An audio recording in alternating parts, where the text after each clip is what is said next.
My Weird School. AJ's Rules for School by Dan Gutman, pictures by Jim Paillot. AJ's Rules for School. Chapter 1. No More Mr. Nice Guy. My name is AJ, and I hate rules. Rules aren't cool. Rules are cruel. Rules are for fools. I disagree. My name is Andrea, and I love rules. Rules tell us what we're supposed to do. If it weren't for rules, Arlo, if it wasn't for rules, Arlo, how would we know how to behave? Oh no, it's Andrea Young, that annoying girl in my class with curly brown hair. She calls me by my real name because she knows I don't like it. Who let you in here, Andrea?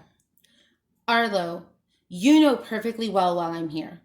We're supposed to write this together as a group project for the Gifted and Talented program. Shh! Don't tell anyone I'm in the Gifted and Talented program. They'll think I'm a nerd like you. I'm not a nerd, Arlo. You are too. R2D2. Andrea and I went back and forth like that for a while. But then the weirdest thing in the history of the world happened. An announcement came over the loudspeaker. Well, that wasn't the weird part, because announcements come over the loudspeaker all the time. The weird part is what happened after that. It was Miss Patty, the school secretary. She announced, all classes please report to the all-purpose room for an assembly. I don't know why they call it the all-purpose room. You can't use it for all purposes. I mean, you can't go horseback riding in there. When we got to the all-purpose room, our principal, Mr. Klutz, was up on the stage. He has no hair at all. I mean, none. Mr. Klutz was with Miss Lazar, the school custodian. They were both soaking wet. Mr. Klutz looked like he was in a bad mood. And Miss Lazar was holding a toilet bowl plunger in her hand. Oh, yeah, and everyone was talking as usual. Not me, of course. We're supposed to be quiet during assemblies. Mr. Klutz made a peace sign with his fingers.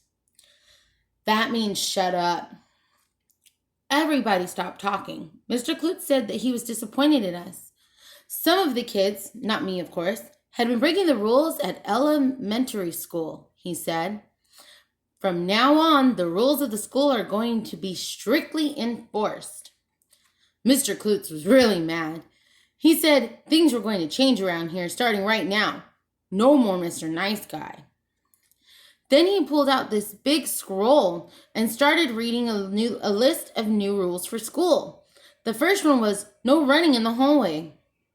Well, I guess that makes sense. When you run in the hallway, you could crash into somebody. Kids could get hurt. The second one was no chewing gum in school. I can live with that. It's kind of gross when you find old chewed gum stuck all over the place. The next one was no baseball caps. I don't understand that one. Who cares what's on top of my head? Am I going to learn better if I'm not wearing a baseball cap?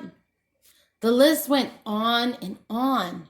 No congregating in the hallways, no untied shoes, no loud voices, no pulling hair, no climbing the fence, no playing keep away, no walking on the grass, no toys in school, no pens with red ink, no backpacks with wheels, no jumping up and down, no walking backward, no short shorts, no jokes, no cupcakes for birthday parties. What?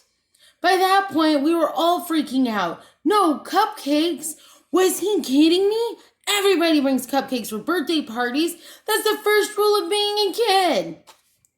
I think Mr. Klutz was going overboard with all these new rules. He fell out the boat. I didn't see any boats in the all-purpose room. No, Arlo, I mean Mr. Klutz was getting carried away with all those new rules. I didn't see anyone carry him away. I would have noticed that. No, dumbhead. You know what I mean. Even the teachers looked shocked. A bunch of them were whispering to each other in the back of the room. Mr. Klutz's new rules were getting weirder and weirder. Finally, he got to the last rule on his list. It was the weirdest rule of all, but I'm not going to tell you what it was.